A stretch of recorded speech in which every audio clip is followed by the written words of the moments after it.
Amigos de Digital TV Perú, les saluda Reinaldo Aragón y es tiempo de hablar. Tiempo de hablar en este programa en la siguiente hora de el referéndum que convocará a millones de peruanos este domingo 9 de noviembre. Un referéndum en el cual el pueblo tendrá que responder sobre 4 preguntas planteadas por el gobierno acerca de reformas constitucionales. Se supone que este resultado dará una respuesta para ir adelante con las reformas propuestas por el gobierno del presidente Vizcarra.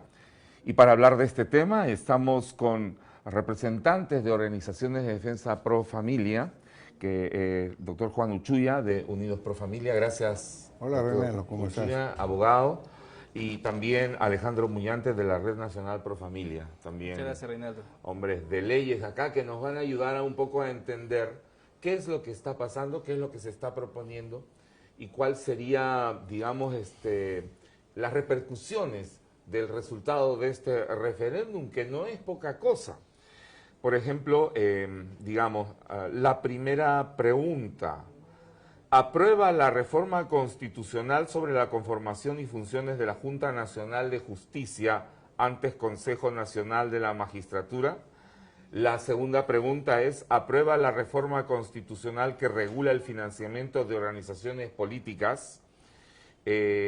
Luego, la tercera pregunta es: ¿aprueba la reforma constitucional que prohíbe la reelección inmediata de parlamentarios de la República? Y luego, ¿aprueba la reforma constitucional que establece la bicameralidad en el Congreso de la República? Yo creo que la primera pregunta es de cajón.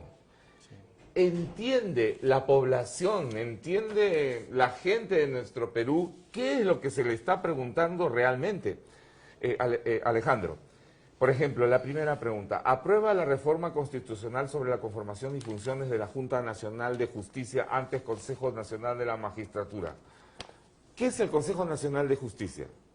Bueno, Reinaldo, claro, esa es la gran pregunta, si la gente sabe lo que está votando, ¿no? Si la gente siquiera ha podido informarse sobre qué cosa es la Junta Nacional de Justicia, dice antes Consejo Nacional de Magistratura, ni siquiera se han enterado de qué cosa es el Consejo Nacional de Magistratura y mucho menos vamos a ver sobre una institución que todavía no existe, que es la Junta Nacional de Justicia. Y realmente esa es la problemática que hoy en día se vive, ¿no? Un referéndum donde la gente va a ir a votar con los ojos cerrados, producto de esta situación emocional, ¿no? Donde el presidente ha podido aprovecharse de una situación de crisis política, crisis institucional, y que la gente simplemente está avalando la arbitrariedad, ¿no? O sea, solamente por darle la contra a un Congreso que está, digamos, mal visto por la población, la gente va y vota sin saber siquiera qué cosa significa esa Junta Nacional de Justicia, ¿no? Claro, es claro lo que estás planteando, es decir, todavía no ha sido creado este ente, nadie sabe sus funciones, si va a ser exactamente igual al Consejo Nacional de la Magistratura. Pero, doctor Uchuya, toda reforma de justicia tiene que ser algo consensuado, consultado, ¿no es cierto? Porque el Estado, digamos, las bases del Estado, las columnas del Estado, es la separación de poderes. Claro, uno de los principios fundamentales para una democracia es la separación de poderes. Y en eso se sustenta desde el nacimiento de esta institución hasta estos días. Debe existir un respeto del Poder Ejecutivo con el Poder Legislativo, el Judicial y así entre sí. Pero lo que hemos visto y hemos comprobado durante todo este tiempo es una actitud prepotente por parte del Poder Ejecutivo, liderado por el presidente Martín Vizcarra, respecto al comportamiento del Poder Legislativo y del Poder Judicial. Como bien ha dicho y ha apuntado Alejandro, aprovechándose de un hecho que es recusable por toda la población y por nuestros colectivos también, el proceso de corrupción no puede imperar en nuestro país. Y eso queremos dejar constancia en primer lugar. Nosotros estamos contra todo tipo de corrupción y el primer viso, la base, el sustento de una corrupción es corromper el corazón y corromper la mente. Cuando la mentira trata de imponerse por encima de la verdad, ese acto es el más lesivo de corrupción que puede existir en la mente de los jóvenes, de los niños y de los adultos.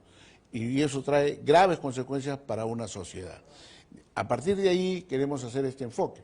En primer lugar, las reformas constitucionales están establecidas en la propia Constitución. Hay un mecanismo por el cual se ha predeterminado que una Constitución puede reformarse parcial o totalmente a través de ese mecanismo, o a través de la convocatoria de una Asamblea Constituyente con el poder para poder dar una nueva Constitución.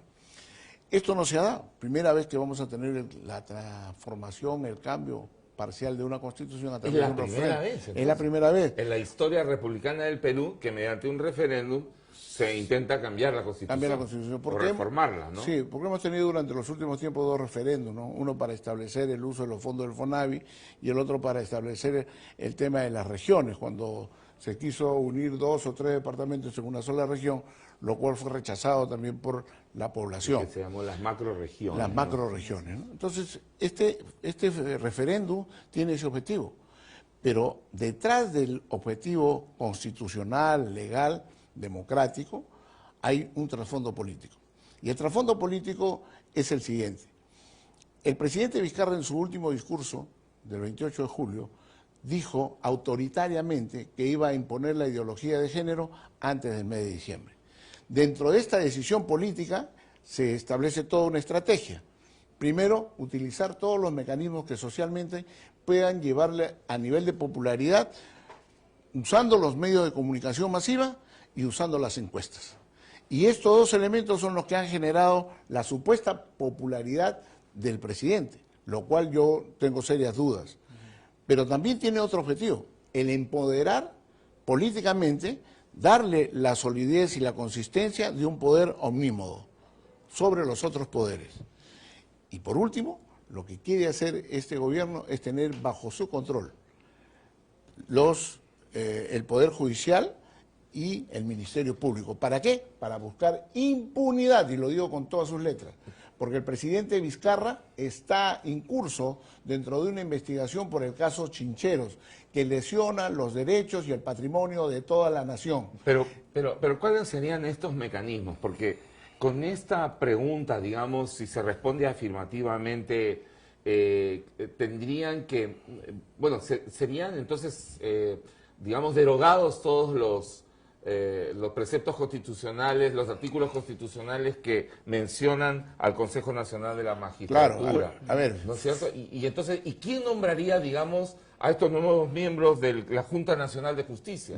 Vayamos por partes. Sí. En primer lugar, el gobierno se ha encargado de no difundir cuáles son los mecanismos, las consecuencias de responder estas 4 preguntas. El ciudadano común y corriente no sabe, porque no se ha difundido, que hay más de 50 artículos de la Constitución que van a ser cambiados. 50 Más de artículos. 50 artículos, pueden llegar hasta 60. Pero en estas 4 preguntas, solamente en el Consejo Nacional de la Magistratura puedes modificar el artículo 153, 54, 55, 56. Claro, todo lo que menciona el rubro. Sistema de justicia, Igual ¿no? es para los parlamentarios, etcétera, etcétera. Tú llegas a responder 4 preguntas, pero transformas la Constitución con más de 50 artículos. Cuidado ahí, primera cosa.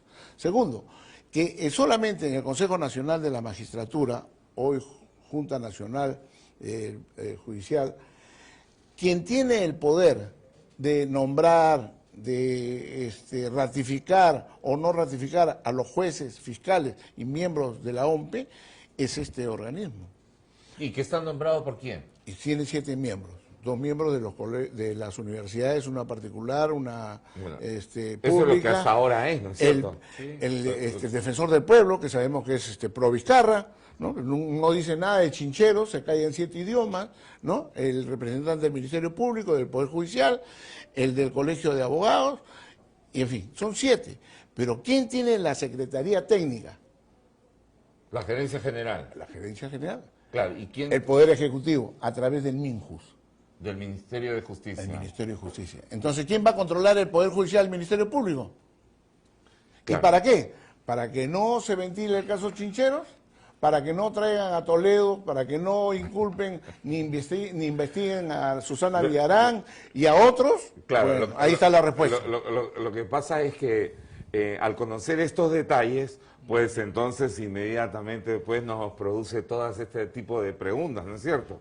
Ahora, ¿no? Ahora, Alejandro, si al final está en las manos del Poder Ejecutivo, en esta Secretaría Técnica, la que va a seleccionar jueces, fiscales, aprobar, investigar a toda esta parte del sistema judicial, pues entonces se fortalece la posición del Ejecutivo sobre el sistema de justicia, que debería ser absolutamente autónomo. Así es. Y sobre todo porque las personas que van a elegir a esta junta, a este consejo, van a ser personas netamente politizadas, a puestos netamente politizados, y es más, la gran mayoría provienen del Estado, ¿no? Gente relacionada con las funciones estatales, ni siquiera de la sociedad civil. Exacto, por ejemplo, la Defensoría del Pueblo, lo que mencionaba el Poder Judicial. Y la sociedad civil prácticamente ha sido dejada de lado, porque solamente ahora se pone a 2 personas que provienen de las universidades, pero antes no, antes el Consejo Nacional de la Magistratura provenía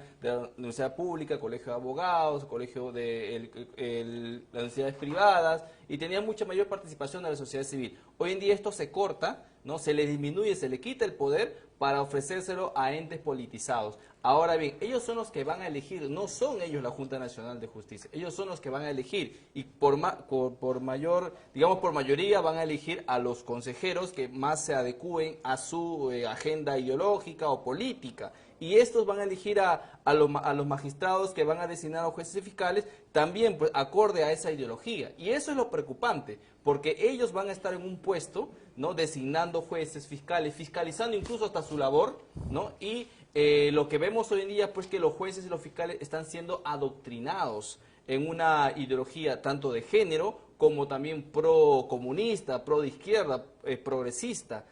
Solamente vayamos a la página del Poder Judicial y vamos a ver, por ejemplo, la Comisión de Género, que se encarga de capacitar a los jueces fiscales en temas relacionados de administración de justicia con perspectiva de género, le dicen.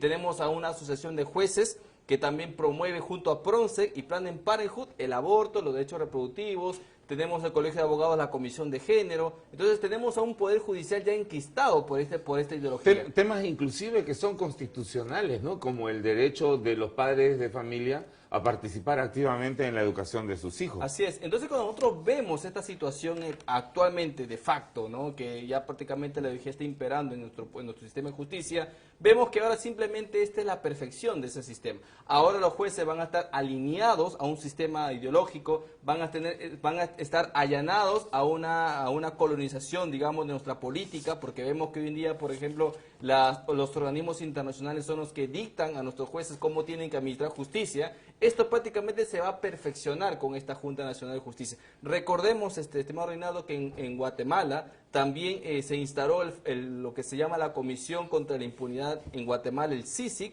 producto de que los guatemaltecos se sentían incapaces de poder contrarrestar la corrupción en su país, y entonces dejaron que un organismo de la ONU venga, se implante en su país hoy en día, y ellos son los responsables de propagar la ideología de género en su país. Eso es lo que realmente quieren hacer con nuestro país. Es una injerencia extranjera, digamos, que ya va a ser oficializada, porque si los organismos internacionales intervienen sobre lo que dice nuestra Constitución, sobre lo que dicen nuestras leyes, entonces es mejor que venga uno de ellos a gobernar. Así es, ¿No es cierto? Porque imagínese que un juez pues falle en contra de una opinión consultiva como la del matrimonio homosexual, apoyándose en nuestra Constitución. Así es, y apoyándose en nuestras leyes aprobadas por un Congreso, discutidas en un Congreso, que a usted le puede parecer bien o mal, pero tiene la formalidad de la discusión y de la aprobación por mayoría. Porque la democracia, pues, es la aprobación por la mayoría. O sea que ahora un juez podría incluso ser sancionado bajo esta óptica. Si defiende nuestra Constitución tal cual está escrita, puede ser sancionado, destituido, por no apegarse digamos, al patrón que ellos quieren imponer a través de esta Junta Nacional de Justicia. Bueno, entonces se levantan las suspicacias, pues, ¿no es cierto? Es que lo que pasa, Reinaldo, sí. es que tenemos que entender que si un gobierno se encuentra allanado completamente a la ideología de género, nada de lo que resulte de sus maniobras puede resultar positivo para la población. Siempre van a querer jalar agua para su molino mediante estas reformas. No debemos ignorar, no debemos subestimar este tipo de maquinaciones, porque así empezó también en otros países.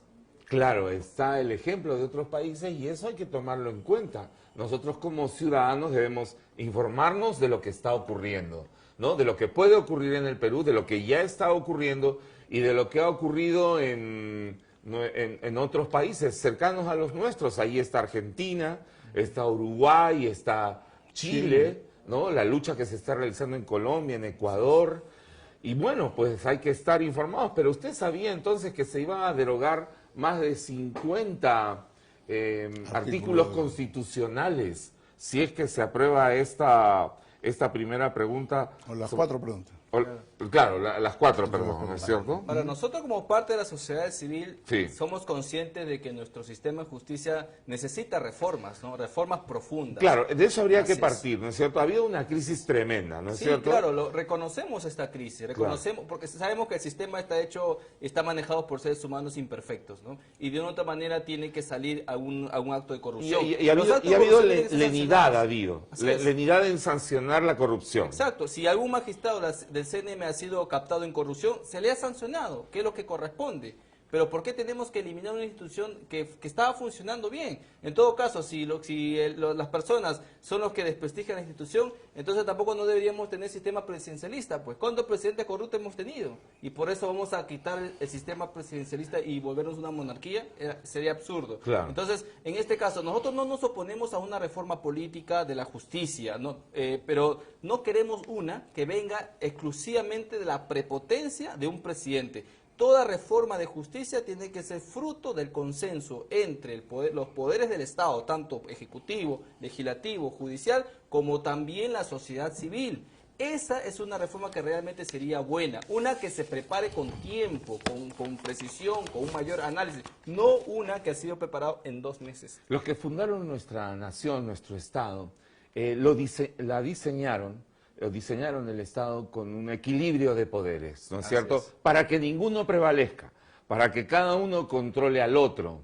El poder judicial, el poder ejecutivo, los entes electorales y sobre todo el sistema de justicia, que debería ser absolutamente autónomo y respetuoso de las leyes aprobadas, ¿no es cierto? El Ministerio Público, que actúa a nombre de la gente para acusar a los presuntos responsables, y el juez que decide ante las acusaciones del Ministerio Público y de la defensa planteada del acusado. Pero pues vemos lo que está pasando, así que esta pregunta hay que al momento de contestarla hay que revisarla bien. Yo te diría una Sí. cosita, agregando a lo que ya se Sí, ha dicho. doctor Ufría. Cuando decía que el presidente Vizcarra tiene como objetivo implementar la ideología de género sí o sí, es por un hecho que debe recordar la población. Cuando se le dieron a Pedro Pablo Kuczynski, su jefe, ¿no?, el partido del actual presidente, ellos quisieron imponer la ley Mordaza, el decreto legislativo 1323, mediante el cual se penalizaba a toda persona que se oponga a los mandatos que se están dando ya en algunas entidades del Estado. Y sobre todo para decir que no se puede recusar el hecho de que los niños nazcan sin sexo, que el sexo no existe, que el sexo se construye social y culturalmente. Si se dice esto dentro de una prédica, o tú eres funcionario y todo, te hacías pasible de una penalidad de 3 hasta 8 años. Ellos necesitan cambiar y capturar el Ministerio Público y el Poder Judicial para poder implementar y hacer efectiva esta ley Mordaza. Y lo hacen, ¿por qué? Porque ya han impuesto, como bien ha dicho Alejandro, oficinas para cambiarles el chip a los magistrados. Tú estás diciendo, por ejemplo, que la prensa no se está dando cuenta que de aprobarse leyes tipo esta 1323, que criminaliza la crítica, la oposición, la objeción, prácticamente se estaría terminando con la libertad de expresión, Pero la libertad de creencia. la libertad de expresión Sí. está conculcada hace tiempo. Ajá. Porque está en manos de 2 o 3 personas que tienen el control de todos los medios masivos de comunicación y que han reclamado los impuestos que nosotros pagamos para que ellos puedan tener publicidad del Estado, para ser genuflexamente asequibles a todo lo que le pide el Ejecutivo. Pero, por ejemplo, si esto ha sido contra un proceso de corrupción, voy a hacer dos preguntas. ¿Cómo, cuando se produce una corrupción en el Ejecutivo, fresquito, el Ministerio de Cultura, cuyo viceministro se vio favorecido de una licitación, ¿no?, de una 350.000 y pico de soles, ¿renunció al viceministro inmediatamente? No.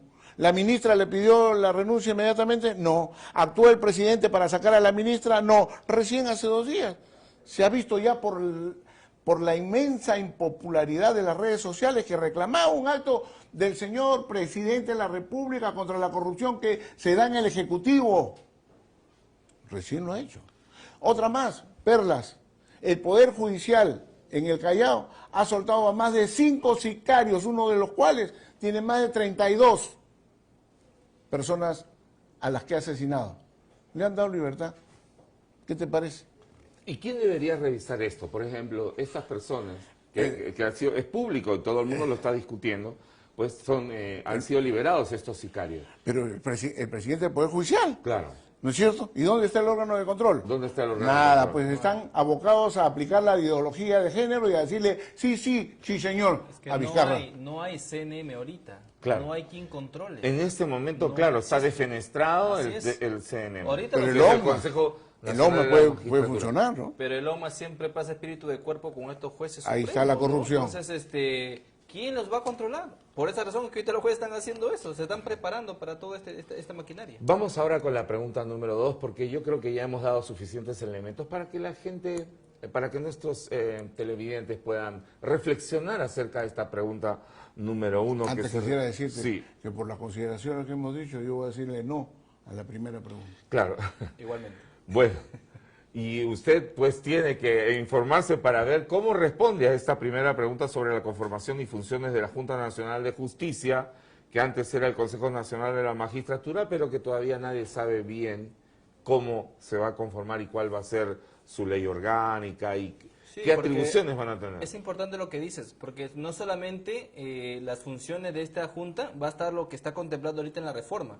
Eso va a generar una ley orgánica, donde se va a especificar con mucho mayor detenimiento cuáles son sus funciones, organización, facultades y todo eso. Y ahí puede estar metida la prepotencia también. Claro, lo que pasa es que la base de la democracia es la información.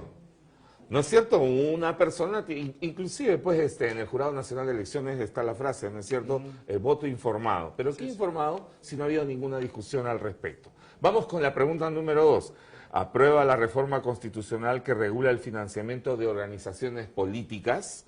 El financiamiento público de organizaciones políticas, esto significa que de nuestros impuestos, mediante un mecanismo, se va a entregar dinero a organizaciones políticas las que están reconocidas en el Jurado Nacional de Elecciones, ¿no es cierto? Así es, y justamente la precisión que acaba de hacer es la pregunta en realidad.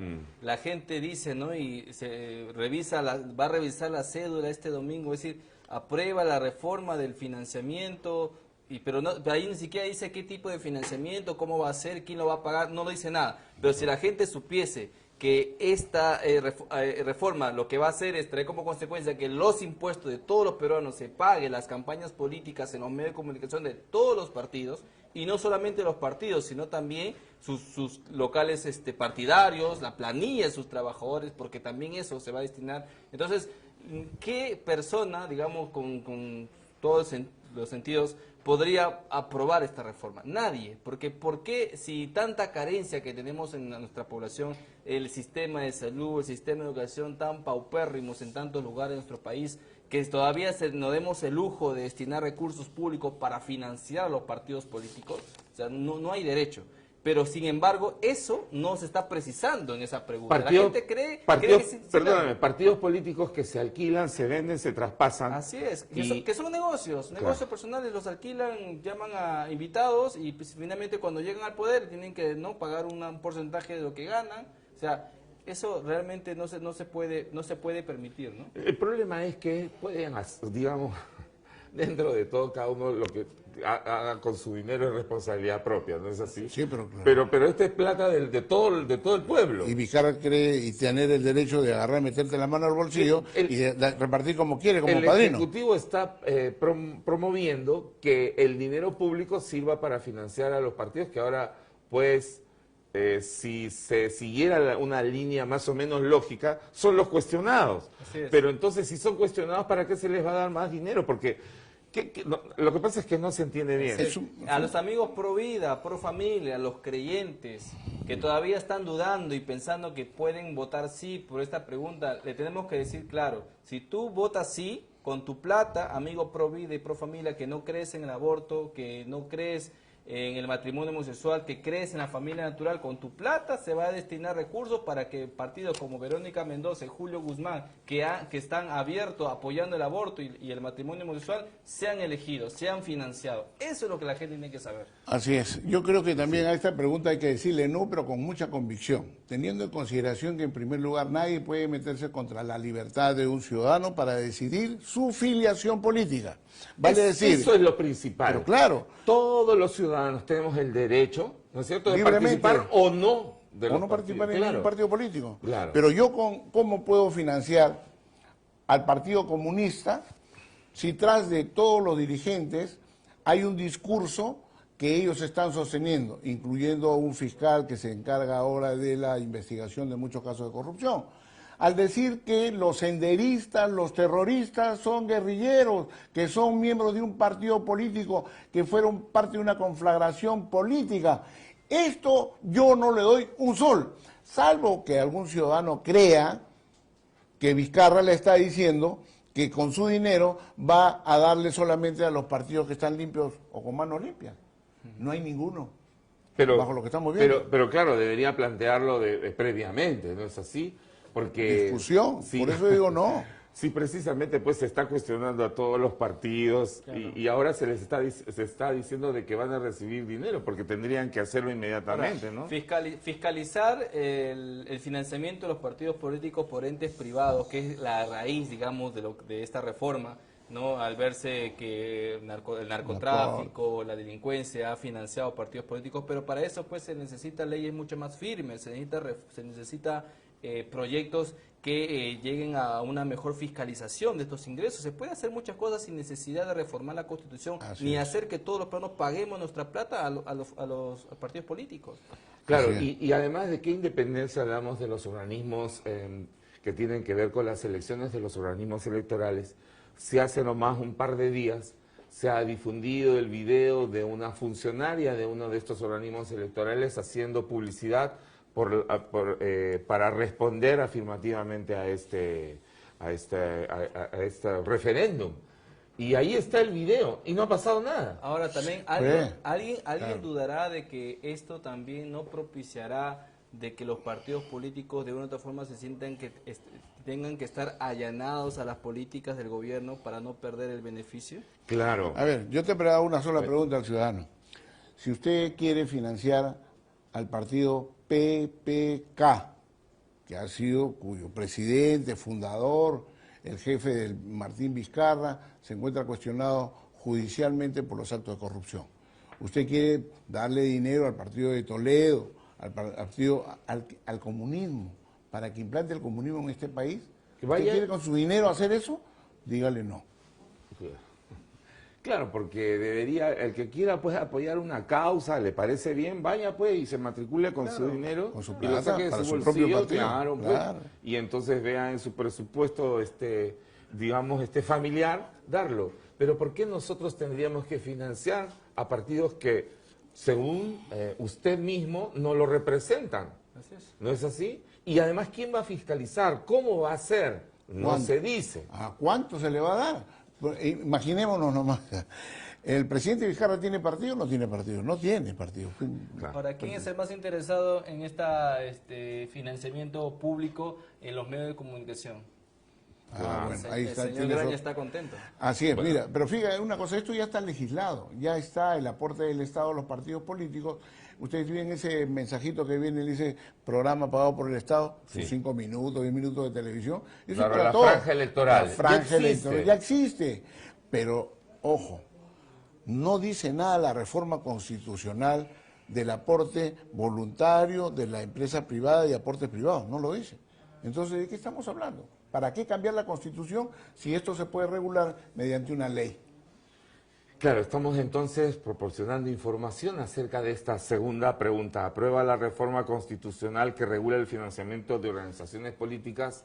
¿A usted qué le parece?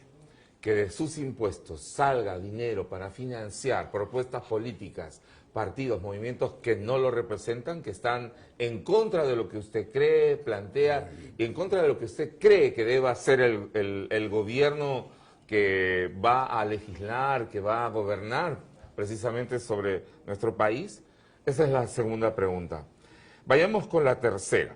La tercera planteada es: ¿aprueba la reforma constitucional que prohíbe la reelección inmediata de parlamentarios de la República? La reelección inmediata. ¿Cómo estamos con Bueno, eso? yo a la segunda pregunta también le digo no, pero a esta tercera también le voy a decir no, y le voy a decir el por qué. En primer lugar, el ciudadano en el Perú no es un ciudadano incapaz. El presidente Vizcarra no puede pedir la interdicción de los ciudadanos y convertirse en nuestro curador al decirle no votes, no reelijas a determinado congresista, porque la soberanía ciudadana se sustenta en eso, en la libertad de poder elegir y ser elegido, y de elegir a quien quiero. Y esto es fundamento de toda sociedad democrática. Lo que pasa, Alejandro, es que deberíamos tener más cuidado al momento de elegir a nuestra gente, ¿no es Así cierto? es, sí, O sea, claro. informarnos mejor de quién es quién, ¿no es cierto? Y si alguno de los parlamentarios que llegan a ser electos, pues han cometido delitos previamente a ser elegidos y lo han ocultado, pues todo el peso de la ley sobre ellos. Y Lo que eso pasa es que no falla. está ocurriendo. Eso es lo que falla. Eso es lo que Se falla. está dejando postular a gente con procesos judiciales y luego también estamos viendo que los que están siendo desaforados precisamente son los nuevos. Pues. El Comepollo, el Arrobacable, todos son congresistas novatos. Claro, ¿no? son... Entonces, la gente tiene el derecho a votar porque quienes mejor lo representan. Claro, Y si a usted tenemos no le gusta, no vota, pues, y se acabó. Si no quieres que nadie vote pues por Luz Salgado, no sé, Galarreta, pues haz tu campaña para que no voten por ellos. Claro. Pues, o sea, que la gente ejerza su libre voluntad. Ahora, ¿por qué algunos dirán, no, pero ¿por qué entonces el presidente no se reelige? ¿Por qué los alcaldes no se reeligen? Bueno, pues lo que tenemos que decirle es que ellos realizan, tanto el presidente de la República, el gobernador regional, el alcalde, y estas autoridades realizan una tarea ejecutiva. Ellos manejan presupuesto. En cambio, los congresistas lo que hacen es ejercer la representación política para crear o para legislar. Ellos no manejan presupuesto. Entonces, ellos son representantes del pueblo y yo tengo derecho a votar por quien realmente me represente. Y para los que consideran importante saber si sus representantes van a defender, por ejemplo, los derechos de la vida, ¿no? Y de la familia, pues deberíamos saber cuáles son las creencias de cada uno. Pero por supuesto, para eso están los partidos políticos. Esta decisión y esta consulta atenta contra la existencia de los partidos políticos, toda vez que los partidos políticos son aquellas instituciones que expresan la voluntad ciudadana organizada bajo un ideario, organizada bajo un plan de desarrollo, un plan de gobierno, y elige sus personas que lo representen. Pero no puede venir una tercera persona del Ejecutivo y decirle, oye, ¿sabes qué? No quiero que vayan los tuyos, no me interesa, elige otros nuevos. Quiero tener un parlamento de nobles, que sean nuevecitos todos. ¿Para qué? Para manipular. Ajá, esa es una consideración que hay que tener. El premier Villanueva dijo, prefiero congresistas novatos no experimentado que me pongan trampa. ¿Trampa qué? Bueno, O sea, pues. Claro, imagínese. cayó por su propia boca, Exacto. digamos. Ahora, Sí. vemos un caso práctico y para tomar dos nombres, dos ejemplos, que siempre es importante refrescar a veces la memoria, ¿no? Dos ejemplos, el congresista Rosas y el congresista Tubino. En la legislatura pasada, ellos lucharon para que no se aprobara tanto la unión civil como el aborto. Hoy en día están haciendo lo mismo. ¿No tengo acaso yo derecho de seguir votando por ellos? Claro, por supuesto que sí. O por cualquiera que represente las expectativas que usted tiene. ¿No es cierto? Usted tiene que tener la mayor libertad para elegir a quien considere. Pero nos está ganando el tiempo y vamos con la otra pregunta. Entonces, a la pregunta tercera hay que También tener dijimos, ¿no? esa esa reflexión que usted debe hacer, usted que nos está viendo.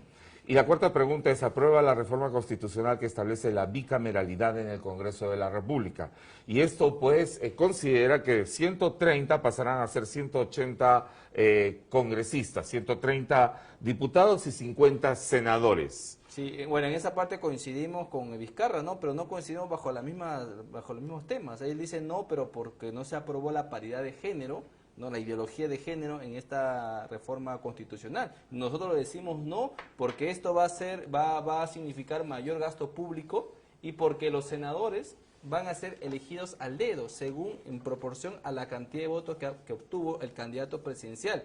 Esto podría conllevar a que, por ejemplo, los dirigentes de los partidos sean los que elijan quiénes van al Senado y quiénes no, y no nosotros los ciudadanos. ¿Por qué podemos permitir eso? Nosotros tenemos que elegir quiénes son los que van a ir al Parlamento a representarnos. A ver. Este es un tema escabroso. No, es sumamente claro. Solamente para agregar en el punto anterior, la experiencia es mala. Las grandes sociedades se guían por los hombres experimentados. Dejar de lado la experiencia nos lleva a tener gente inexperta en el manejo de la cosa pública. Por esa razón le digo no a la tercera pregunta. Pero voy a la cuarta. Hemos venido después de la reforma de la Constitución de 1993 a un nuevo sistema. Salimos de la bicameralidad a tener una sola Cámara. Y hemos experimentado lamentablemente que no es tan eficiente como la anterior. ¿Y por qué? Por la composición de las personas. Nosotros hemos visto que un parlamento requiere de eficiencia, requiere de competencia, requiere de gente experimentada, que conozca no solamente de la cosa pública y de la legislación, sino que además sea honrada. ¿No es cierto? Ahora, tenemos 130 legisladores, aumentar a 180, ¿es un gasto que justifica, que cambia la composición, la eficiencia y la competencia? No. Porque los requisitos que se han puesto y se han aprobado en esta propuesta son los mismos. Si hubiesen puesto, por ejemplo, decir que no puede entrar ninguna persona que no tenga un título profesional, que no tenga antecedentes de penales, judiciales, ni policiales, ni una multa de tránsito, bueno, ahí hay un buen filtro, ¿no? Hasta condenas, ¿no? Nadie que tenga condenas. Que haya sido condenado. No puede, pues, no puede. Digamos, bueno, pues, en yo delitos aceptaría comunes, ¿no? una cosa así. O en lo que sea, pero hay que poner un filtro, pues, para no tener el Parlamento que lamentablemente hemos tenido. Estas reformas, ¿no? Sí. O que tenemos, ¿no? Sí, estas reformas no van acompañadas de propuestas alternativas. Claro. O sea, no hay una mejora. Ni una discusión. Exacto. ¿no? Dice, que no se reelijan los congresistas, ya, pues, ¿cuál es la alternativa? Claro. ¿Vas a implementar una escuela política en las universidades, en los colegios? ¿Vas a crear programas de concientización para que la gente pueda votar mejor? Nada de eso. Solamente puro populismo. O sea, esto es vacío. Bueno, Pero tenemos que dar... pero es un engaño, yo quiero decirlo claramente. Así es. Porque dice, "Oye, yo no quiero que estén los mismos políticos". Pues va a tener 50 más de los mismos políticos. Porque uno de los requisitos es tener experiencia o como diputado o sea, van a hacer lo mismo. Yo quiero hacer un llamado a todos los que nos ven para que investiguen, escuchen a los más respetados, digamos, constitucionalistas, periodistas. Hay algunos que ya están escribiendo desde la crítica acerca de lo que va a pasar. Y nosotros agradecemos la presencia también de estos destacados abogados, Juan Uchuya de Unidos Pro Familia y Alejandro Muñante de la Red Nacional Pro Familia, por expresar su posición frente a esto que va a ser fundamental para la marcha de nuestro país, este referéndum del próximo domingo 9 de diciembre. ¿Y usted cuál va a ser su respuesta a cada una de estas 4 preguntas? Usted va a decidir porque es ciudadano del Perú y va a acudir a votar. Así que hágalo conscientemente, infórmese bien. Esperamos que este programa haya contribuido a esta información. Gracias por habernos acompañado. Muchas gracias. Ha sido tiempo de hablar aquí en Digital TV Perú y estaremos hasta la próxima.